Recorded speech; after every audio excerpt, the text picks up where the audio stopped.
HS 2026-এর fourth সেমিস্টারের সকল শিক্ষার্থীকে আমার চ্যানেলে স্বাগত। আমি অসিত স্যার। আর একেবারে সময় নয়, একদম 10 থেকে 12 মিনিটের মধ্যে তুমি বুঝে নাও তোমার প্রবন্ধ রচনা কিভাবে করবে। প্রথমে তোমাকে মাথায় রাখতে হবে একটা বিষয়, যে আমার 40 নম্বরের পরীক্ষা হলে প্রবন্ধর ক্ষেত্রে 10 নাম্বার কিন্তু তোমাকে দেওয়া হচ্ছে। তাহলে এই 10 নাম্বারটা কিন্তু অনেক অনেক বেশি নাম্বার। যদি নাম্বারের ভিত্তিতে আমরা দেখতে যাই তাহলে 25% নাম্বার কিন্তু তোমার এই প্রবন্ধ রচনার ক্ষেত্রে কিন্তু নির্ধারিত করা হয়েছে। তাহলে এই জায়গাটা তোমরা যারা ভেবে রেখেছো যে প্রবন্ধ রচনার ক্ষেত্রে আমরা ওই যেটা হিন্টস দেওয়া থাকবে সেটাকে লিখে দেব, কিংবা ধরো আমাদের কোনো বায়োগ্রাফি বা এই যার জীবনী সম্পর্কে লেখা থাকবে ওখানে সেটাকেই হয়তো কিছু বানিয়ে বানিয়ে ওখানটাতে লিখে দেব, এই ধারণা মাথা থেকে একেবারে দূর করো। এবং আমি যে কয়েকটা প্রবন্ধের ক্ষেত্রে বলছি, ইম্পর্টেন্ট জায়গা শুধু নয়, তোমার নির্ধারিত সিলেবাসের এই প্রবন্ধ থাকাতে যে সাজেশন ওয়াইজ তুমি করার চেষ্টা করেছো তা বাদ দিয়েও যদি তোমার এই প্রবন্ধ রচনা আসে, কিভাবে তুমি এই প্রবন্ধটা লিখবে তারই কৌশলটা কিন্তু দুই এক কথায়। তাহলে ভিডিওকে দীর্ঘায়িত না করে আমি খুব স্বল্প কথায় একটা বিষয় নিয়ে কিন্তু আলোচনা করছি। আমি এর আগে যে তোমাদের সাজেশন ভিত্তিক কিছু প্রবন্ধ লেখার ক্ষেত্রে দিয়েছিলাম তারই মধ্যে এখানে কয়েকটা আমি রেখেছি। মানব জীবন, পরিবেশ ও বিপন্ন মানুষ, ভারত এক মিলন মেলা, ধর্ম বনাম মানবতা, ভাষা, ধর্ম, মানুষ, ইত্যাদি ইত্যাদি আরো বহু কিছু দিতে পারে। তাহলে আমরা লিখবো কিভাবে? যাই দিক না কেন, আমি তো ওটা মুখস্থ করে যাইনি, ওটা তো আমি স্টাডি করিনি না। আমরা দীর্ঘদিন ধরে যে প্রবন্ধ লেখার শৈলী অভ্যস্ত হয়েছি, জাস্ট এটাকেই আমরা লিখবো। শুধু যেটা তোমাদের হিন্টস দেওয়া থাকবে, যেটাকে কেন্দ্র করে তোমাকে এই প্রবন্ধটা রচনা করতে হবে, লিখতে হবে, সেই জায়গাটা ভালো করে তোমাকে একটু কিন্তু বুঝে নিতে হবে কি বলতে চাইছে এবং তার অন্তর্নিহিত কোনো অর্থ আছে কিনা, যাকে টেনে বার করে কিন্তু তোমাকে লিখতে হবে। তাই যাই দিক না কেন, কিন্তু এটা নতুন তো কিছুই নয়। আমরা ক্লাস 10-এ যেভাবে একটা প্রবন্ধ বা রচনা আমরা লিখে এসেছি এখানেও সেটাই করব। তবে দেখো, একটা উদাহরণ দিয়ে আমি তোমাদের দেখাচ্ছি। মানব জীবন, আমি ধরে নিলাম এই মানব জীবনটা তোমাদের এসেছে এবং তুমি মানব জীবন সম্পর্কে কিছু জানো না, কিন্তু তোমার একটা হিন্টস কিছু দেওয়া আছে। ধরো আমি এখানে পড়ছি, শোনো। বহু বিচিত্র এ জীবন, বহতা নদীর মতো ক্ষণে ক্ষণে এ জীবন রূপ বদলায়। জন্ম থেকে মৃত্যু পর্যন্ত এ জীবনের পথ পরিক্রমা, কত সুখ, কত দুঃখ, আনন্দ, বেদনা, চাওয়া পাওয়া। এ জীবন কখনো সকল পাওয়ায় সন্তুষ্ট নয়। সব পাওয়া কি তাই এ জীবন জানে না। শুধু আকণ্ঠ তৃষ্ণা এ জীবন বয়ে চলে। যত মানুষ, যত রকম তাদের জীবনধারা, জীবন কোথায় ছিল, কোথায় এলো, আর কোথায় বা যাবে। তাহলে অনেকে হয়তো লিখতে শুরু করে দিল একটা মানুষের একেবারে শৈশব থেকে, কৈশোর থেকে বার্ধক্য পর্যন্ত সে লিখছে গড় গড় করে। বিষয়টা তা তো নয়। দেখো, এখানে কোনো একটা উপমা ব্যবহার করা হয়েছে যে নদীর মতো ক্ষণে ক্ষণে। তাহলে নদী যেমন প্রবহমান, একটা নদীর উৎস থেকে একেবারে মোহনা পর্যন্ত তার গতিপথকে যেমন আমরা 3টা ভাগে ভাগ করেছি, উচ্চগতি, মধ্যগতি, নিম্নগতি, ঠিক আমাদের জীবনটাও প্রবাহিত হয় এই নদীর স্রোতের ন্যায়। এখানেও আমাদের শৈশব, যৌবন, বার্ধক্য সব বিষয়গুলো আছে। কিন্তু আমরা কি এই বিষয়টা নিয়ে লিখব? না। দেখো, সৃষ্টির আদিকাল থেকে প্রথমে একটা ভূমিকা লিখলে, সৃষ্টির আদিকাল থেকেই বা সৃষ্টির মানব জীবনের সৃষ্টি লগ্ন থেকেই আমরা এই পরিবেশে কিন্তু রয়েছি। পরিবেশ, কখনো তোমরা এটা করতে পারো, কোনো একটা কবিতার লাইন দিয়ে শুরু করতে পারো। যদি মনে হয়ে থাকে তাহলে সেই কবিতার লাইনটা দিয়ে শুরু করতে পারো। আবার এমনও হতে পারে কবিতার লাইন দিয়ে শেষও করলে। তাতে কি হয়, তোমার যে লেখার যে বুনট বা যে শৈলীটা বা লেখার যে স্টাইলটা, এটা দেখতেও ভালো লাগে। আর সব থেকে কথা হচ্ছে কি, যখন স্যার দেখবেন তার একটা ওই মাধুর্যতা কিন্তু লেখার মধ্যে খুঁজে পাবেন। এটাই তো চাইছেন তারা, যে তাৎক্ষণিকভাবে কোনো একটা বিষয়কে যদি তাদের লিখতে দেওয়া হয়, তারা কতটা লিখতে পারছে, অর্থাৎ তোমার যে দক্ষতা, স্কিলটা, এইটাকে জাস্ট যাচাই করা, যার জন্য কিন্তু 10টা নাম্বারও রয়েছে এখানে। তাহলে যে যেমন ভাবে শুরু করতে পারো আর কি। যেমন বলছে এখানে বহু বিচিত্র এ জীবন, সত্যিই তো মানব জীবন বিচিত্র জীবন। কারণ এই একমাত্র মানুষ এই পরিবেশের মধ্যে শ্রেষ্ঠ জীব, যা অন্য কোনো প্রাণী বা অন্য কারো মধ্যে কিন্তু দেখা যায় না। মানুষ চিন্তা করে, মানুষ সৃষ্টি করে, মানুষ ভাবতে পারে, তাই তো মানুষের মধ্যেও রয়েছে বিভিন্ন বৈচিত্র্য। আমরা পৃথিবীর আদি লগ্ন থেকে বিজ্ঞানের উন্নতির আজ পর্যন্ত বিভিন্নভাবেই কিন্তু আমরা নিজেদেরকে পরিবর্তন করেছি। আমরা নিজেদের জন্য আমাদের নিজেদের চাহিদা, আকাঙ্ক্ষা সমস্ত বিষয়গুলোকে কিন্তু আমরা একে একে পার করে করে নিয়ে এসেছি। কিন্তু আমাদের চাওয়া বা পাওয়ার কোথায় শেষ তা কিন্তু আমরা কখনোই জানি না, নিজেও জানি না। আসলে আত্মসুখ কোন জিনিসকে আমরা পেলে আত্মসুখ অনুভব করতে পারি তা আমরা কিন্তু কেউ নিজেও জানি না। বহতা নদীর মতো ক্ষণে ক্ষণে এ জীবন রূপ বদলায়। হ্যাঁ, বিজ্ঞানের হাত ধরে ধরে যখন আমরা একটু একটু করে এগিয়ে চলেছি বিজ্ঞানের সাধনায়, তখন আমরা পিছনে ফিরে তাকালে পরিষ্কারভাবে লক্ষ্য করতে পারি যে এক জীবন থেকে আরেক জীবনে, অর্থাৎ এক প্রজন্ম থেকে আরেক প্রজন্মে আমরা কতটা এগিয়ে এসেছি। জন্ম থেকে মৃত্যু পর্যন্ত এই জীবনের পথ পরিক্রমা, কত সুখ দুঃখ আনন্দ বেদনা চাওয়া পাওয়া, এ জীবন কখনো সকল পাওয়ায় সন্তুষ্ট নয়। আসলে মানুষ কি চায়, কোনটাতে তার সন্তুষ্ট, সে নিজেই আসলে জানে না। মানুষের সব থেকে বড় চাওয়া পাওয়া তার আকাঙ্ক্ষিত মন, আর এই আকাঙ্ক্ষিত মন মানুষের কখনো পূর্ণ হয় না। একটা হয়তো টেনে তুমি দিলে যে গৌতম বুদ্ধ বলেছিলেন আকাঙ্ক্ষাই দুঃখের কারণ। তাই মানব জীবনের আকাঙ্ক্ষা কোনোদিন পূর্ণতা হয় না, তাই মানুষ কখনো নিজেকে সুখী মনে করতে পারে না। সব পাওয়া কি তাই জীবন জানে না।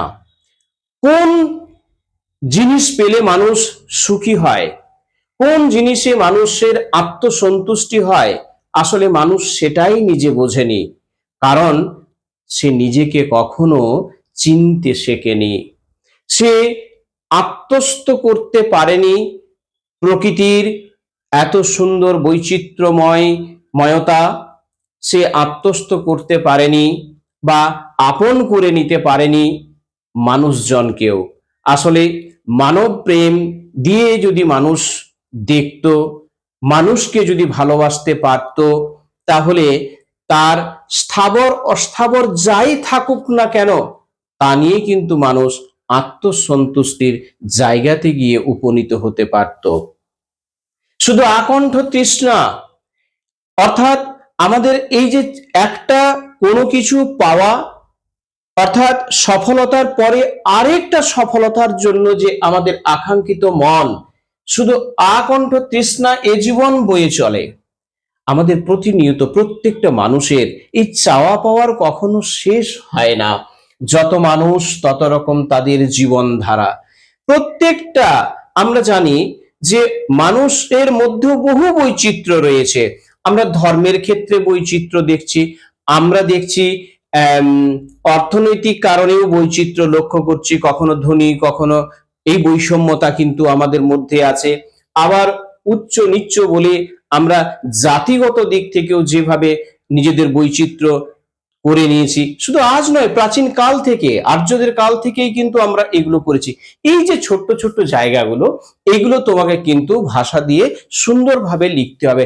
এই নয় যে আমাকে মুখস্থ করেই লিখতে হবে, ভাবটাকে তোমাকে বোঝাতে হবে। শুধু আকণ্ঠ তৃষ্ণা এ জীবন বয়ে চলে, যত মানুষ তত রকম তাদের জীবনধারা। আমাদের যত ধরনের মানুষ আছে তাদের জীবনধারা, তাদের আকাঙ্ক্ষা, তাদের চাওয়া পাওয়া সমস্ত কিন্তু আলাদা।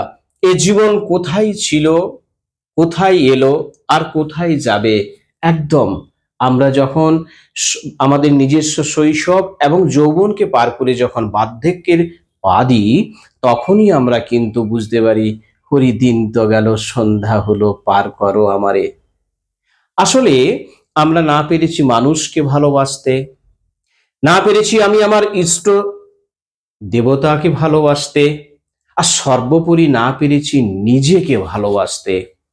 অর্থাৎ হতাশাময় এক জীবনে যখন পদার্পণ করি, তখন আমরা বুঝতে পারি যে আমার এই আত্মা, আমি আমার মধ্যে যে সত্তা, একে এ কোথায় ছিল, কোথায় এলো, আর কোথায় যাবে। অর্থাৎ আমরা বলতে পারি চাওয়া পাওয়া, আকাঙ্ক্ষা, দুঃখ, সুখ, যন্ত্রণা যা মানব জীবনে থাকে, থাকুক, কিন্তু আমাদের মূল মন্ত্র হতে হবে সকলের তরে সকলে আমরা, প্রত্যেকে আমরা পরের তরে। তাহলেই কিন্তু আমরা আত্মসুখ খুঁজে পাবো। ব্যাস, এইভাবে তুমি হয়তো শেষ করলে। তাহলে এইরকম আমার মানব জীবন সম্পর্কে হলো। পরিবেশ ও বিপন্ন মানুষ, অনেক অনেক কথা লেখা যাবে। পরিবেশ ও বিপন্ন মানুষ, হয়তো তুমি একটা কারো উক্তি দিয়ে শুরু করলে, ধরো গান্ধীজি বলেছেন যে প্রকৃতি মানুষের চাহিদা মেটাতে পারে, লোভ নয়, দিয়ে লিখলে গান্ধীজি। পরিবেশ ও বিপন্ন মানুষ, মানুষ ভূমিকা যখন তৈরি করছো, তখন তুমি বলছো যে মানুষ আদিকাল থেকে, মানুষের সম্পর্ক ছিল প্রকৃতির সঙ্গে নিবিড় সম্পর্ক। আজ মানুষ তার বিপন্নতার মুখে। কেন? তুমি নিজেই ওখানে প্রশ্ন লিখলে, কেন? না, মানুষ যখন তার চাওয়া পাওয়া আকাঙ্ক্ষাকে বাড়িয়েছে, যখন তা পূর্ণতা করার জন্য নিধন করেছে প্রকৃতির গাছপালাকে, তৈরি করেছে আকাশচুম্বী বাড়ি, মেঠো পথ আজ ঢালাই পথে পরিণত হয়েছে। লেখো, লিখতে যাও। এই জায়গাগুলো ভূমিকাটা তৈরি করার পরে সবসময় মাথায় রাখতে হবে যে যখন পরিবেশ ও বিপন্ন মানুষ, তা পরিবেশ তো আছে, পরিবেশ তো আমাদের কাছ থেকে মুখ ফিরিয়ে নেয়নি, পরিবেশকে আমরা মুখ ফিরিয়ে নিতে বাধ্য করেছি। আমাদের অধ্যত্ব, আমাদের চাওয়া পাওয়া, প্রত্যেকটা জিনিসই আজকে আমরা যখন পরিবেশকে ভাবিনি, পরিবেশ তখন আমাদের কাছে বিমুখ হয়ে থাকবেই। এবং সেই জায়গা থেকে মানুষ আজ বিপন্ন। তো এই বিপন্নতাটা আমরা ভাবছি। লিখবে তুমি পরিবেশ সংক্রান্ত এত বড় যে আন্দোলন, এই সম্মেলন হয়েছিল বসুন্ধরা সম্মেলন বা আর্থ সামিট, তো রিও ডি জেনেরোতে, সেই জায়গাটা তুমি তুলে ধরবে। অর্থাৎ তোমার ভূগোলে বলো, বিজ্ঞানে বলো, সাহিত্যে বলো, যেখান থেকে হোক তোমার যে তথ্যগুলো, সেই তথ্যগুলোকে তুমি ঢুকিয়ে সুন্দর একটা গঠন তৈরি করবে রচনা। এই হচ্ছে মূল। ভারত এক মিলন মেলা। হ্যাঁ, ভারত তো সত্যি এক মিলন মেলা। কারণ মেলাবে আর মিলিবে যাবে না ফিরে, এই ভারতের মহামানবের সাগর তীরে। কে আসেনি ভারতবর্ষে? সমস্ত সহ্য করেছে মানুষ। এই ভারতবর্ষের উদার মনোভাবা সম্পন্ন মানুষ এক এক করে সব নিয়েছে, আজও উদযাপন করছে, আজও লালন পালন করেই চলেছি আমরা। লেখো না, প্রত্যেকটা ধর্ম বনাম মানবতা। আজকে মানবতার জায়গা কোথায়? যে মানবতার কথা বলেছিলেন রবীন্দ্রনাথ, সেই মানবতা আজকে কোথায়? এই সম্বন্ধে প্রচুর প্রচুর লেখা যায়। ইতিহাসে আছে, ফিলোসফি অর্থাৎ দর্শনে আমাদের মানবতাবাদ সম্পর্কে কত কথা বলেছেন, কত কথা লেখা রয়েছে রবীন্দ্রনাথ সম্পর্কে। তো দেখো, বিষয়টা এইরকমই নয় একটা মুখস্থ যাই দিক, তুমি কিন্তু লিখতে পারবে।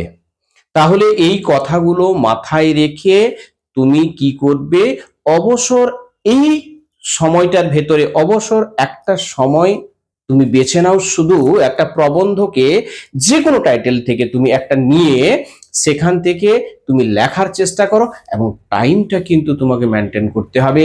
10 নাম্বার জন্য ম্যাক্সিমাম সময় তুমি পাবে কিন্তু 20 মিনিট। এর বেশি সময় নেওয়া মানেই তুমি কিন্তু সমস্ত প্রশ্ন শেষ করে আসতে পারবে না। অতএব প্রত্যেকের পরীক্ষা ভালো হোক এবং ভালোভাবে প্রত্যেকটা পরীক্ষা দাও, এইটুকু ঈশ্বরের কাছে আমার প্রার্থনা। তোমরা সবাই ভালো থেকো। আর যদি কেউ এই চ্যানেলটাকে সাবস্ক্রাইব করনি, তাদের বলবো সাবস্ক্রাইব করে রাখতে। পরবর্তী পর্যায়ে আমি এবং ফিলোসফি এবং এডুকেশনের সাজেশন কিন্তু তোমাদের দিয়ে দিচ্ছি, যা তোমরা দেখতে পাবে। ভালো থেকো।